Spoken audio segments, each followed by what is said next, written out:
Hi, welcome once again to our YouTube channel. Thanks for subscribing to our channel. We really appreciate you. It's nice coming along with us. Thank you very much. For all of our subscribers, we really appreciate you. For those that are joining us for the first time, it's nice having you on our channel.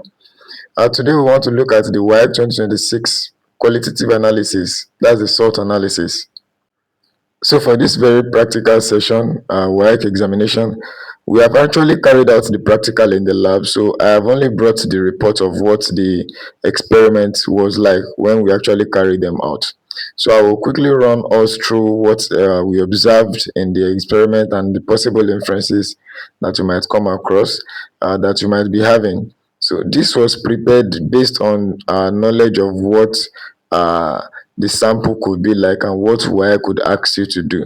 So it is just a guide to what you'll be expecting or what you'll be expected to see in the examination and how you might probably handle it when you come across them in the examination. So we have been asked to provide the candidates with a sample salt. The salt, actually we said it's a salt analysis, so we have been asked to provide them with sample.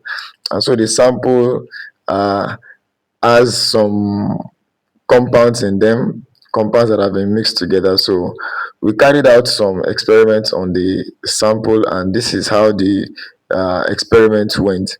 So in the initial stage, because of how WAEC has always asked their examination, asked their examination question in particularly in the salt analysis segment of the question, in the practical, we actually went ahead with dissolving our sample C in water. So we actually tried adding distilled water to our sample C. So, and this was what we observed. When we added distilled water to our sample C, there was no visible reaction that was observed. We just observed that the sample remained undissolved. It remained insoluble in the actual substance. So that was that. So we couldn't actually conclude that the salt, because we didn't know if any amount of it had dissolved. So, but we could still see that there were still some residues in it, because we could see that there were some particles that were not dissolved.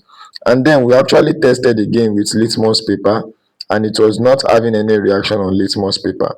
So when we're not having a conclusive result on this, we decided to go in another direction.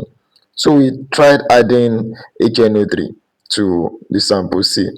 So when we added HNO₃ to sample C, that's transnitrate, we eventually observed that there was the effervescence of colorless odorless gas. Yes, we observed that there was the evolution of gas, a colorless odorless gas, and we tried running this gas through lime water, and we discovered that it turned lime water milky. So this gave us a suspicion that we could be having carbon dioxide in that particular gas that is being evolved. So our inference, we recorded that we have CO2 from thiazocarbonate, which could be present in that gas that was evolved. And so we went further to carry out more tests on this particular sample to actually understand what we are working with. So we tried filtering this sample. So we filtered the sample, and we observed that we were able to get out some amount of the sample as filtrates, because some amount of them were left in the filter paper as residue, but some went out of the substance. After we had added HNO₃ to it, we were able to filter out some of this particular sample C into a colorless filtrate. Yes, we got it out to be colorless, and then the residue was white in the filter paper as we observed it. So that's informed us that we had a particular soluble and insoluble compound mixed together in this our sample C. And so we carried out further tests on it. We observed that the filtrate, when we tested with litmus paper, it turned blue litmus paper to red. So that informed us that what we are working on, particularly the filtrate, is an acidic substance. So the filtrate was acidic in nature. So moving further from there now, we decided to carry out some tests on the filtrates, so actually ascertain what we have in the filtrate. So we took a portion of that sample. So we actually divided the filtrate into 3-4 portions. So to the first portion of the sample C, we added sodium hydroxide to it in drops. And when we added sodium hydroxide to it in drops, we observed that there were formations of white precipitate in the mixture. In the test tube, we observed that we had white precipitate, and then that was in drops. So we added excess of sodium hydroxide. We added more sodium hydroxide to it, and we discovered that the sodium hydroxide was able to dissolve the substance in the test tube. The white precipitate dissolved on addition of more sodium hydroxide to it. So when excess sodium hydroxide was added to it, we discovered that there was dissolution of the white precipitate. So that gave us an idea that we could be working on lead or calcium. So we had lead 2 plus or calcium 2 plus present there. And so we continued our test, whereby we worked on another portion of this sample C, the filtrate of sample C. So when we carried out more tests on it, we added aqueous ammonia to it in drops also. We started by adding drops of aqueous ammonia to it, and this time around we also had white precipitate that was formed. And this white precipitate remained undissolved in excess ammonia. In excess aqueous ammonia, the white precipitate did not dissolve, unlike in the previous test where we carried out using sodium hydroxide, and that in excess of sodium hydroxide there was dissolution of the precipitate. But this time around, in excess aqueous ammonia, the precipitates remained undissolved. So it's actually inclined us towards having lead in it. So we inferred that we had lead 2 plus present in that substance. So that's how that went. And then we continued our test. So we took another portion of our sample C filtrate, and to this portion of sample C filtrate, we decided to add dilute HCl to it.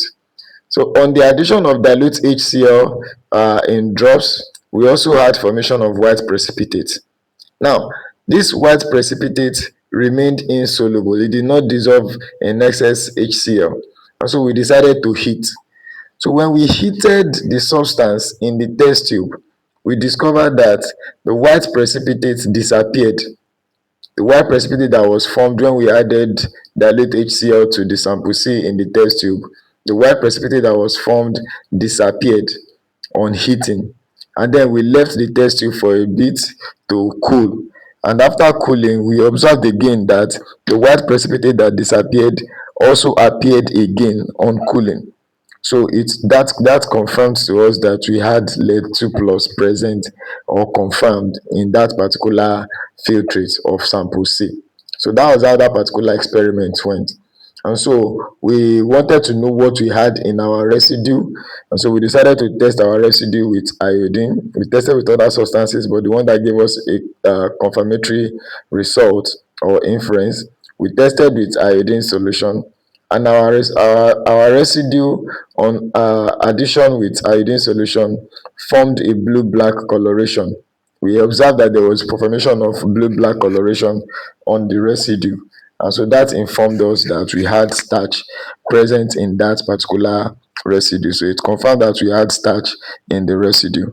So that was just the proceeding of what our test was like, the qualitative analysis test that we carried out on sample C. So that was how it went. So I'll just want us to actually go through what we have discussed. Peradventure you come across this in your examination, so you have an idea of what we are talking about and how to go about it. So this is as far as we'll be coming with this enlightenment session, talking about the qualitative analysis of the WAEC 2026 examination. So please try as much as possible to go through this again, try to understand what you have talked about. Perhaps you come across this in your examination and the direction is as instructed, or the instructions given is similar to what we have here. You understand what to do from now. Thank you very much for coming along with us. If you're joining us for the first time, please don't forget to click on the subscription button, subscribe to our channel, and click on the notification button so you get easily notified whenever you come across our content. We really appreciate you for joining us and for coming along with us. Please share this with your friends, extend our videos to your friends, let them also benefit from what you are getting. We will perhaps want to ask questions. If you have any questions, we'll be waiting for you. please put them up in the comment section and we'll get back to you as soon as we can. Thank you very much and wish you success in your examination. Bye for now.